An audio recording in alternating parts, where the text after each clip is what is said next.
Governor. Good morning to you. Good morning, everybody. Good morning. So let me ask you, with these protests, how close are you allowing them, these protesters, to get to these people's homes? And we find it very disturbing, us individually, that this is happening to the people and their families when this is a court decision that should not be affected by that. Why are you, in Virginia, you guys tolerating this? We're not tolerating it. In fact, our governor has had state police outside of the home this whole time, from the very first time it started. What we need now is for the Merrick Garland to go ahead and do his job. You saw that he sicked the police on parents when they were at the school board, right, simply trying to be heard for the safety of their children.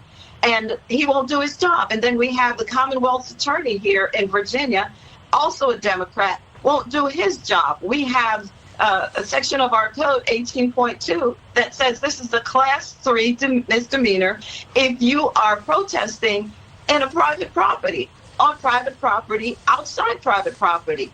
They're not doing their jobs. Yeah. What they have done is decided to decide whether or not the folks who they need to prosecute, whether they're Democrats or Republicans, and if they're of their own party, they won't do it. Folks, This is mob rule. This is America. We don't do this.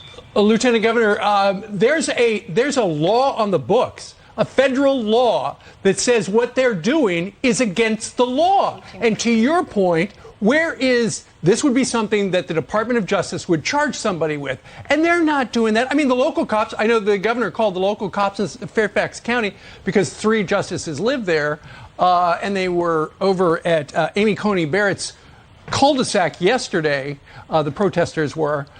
But ultimately, the local cops can't charge them with the federal thing. You need the Department of Justice. And they're not looking for the leaker, and they're not charging these people. Why is he sitting on his hands, our Attorney General?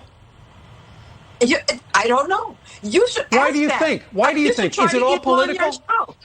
Is it political? Of course it's political. You should get him on your show. We have a Democrat Commonwealth attorney who won't do his job in prosecuting under the Virginia Code. We have a Virginia Code that says this can't be done. Then we also have, as you already noted, Section 15.7 of the U.S. Code that says specifically judges are not, and Supreme Court justices are not to be attempted to be intimidated in the way that it's doing. Otherwise, it's punishable with a fine and up to 1 year in jail. Merrick Garland has not gotten off his duff and gotten the DOJ to prosecute anyone. And it's simply because they're picking winners and losers. But here's where I'm putting the blame.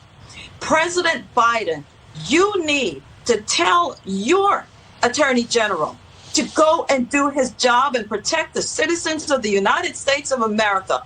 Ultimately, sir, this falls on you. This is on your watch. And it's all fun and games until somebody gets hurt. Yep. And then who's going to write the script for you, Mr. President, so you can read it and say that it was somebody else's fault?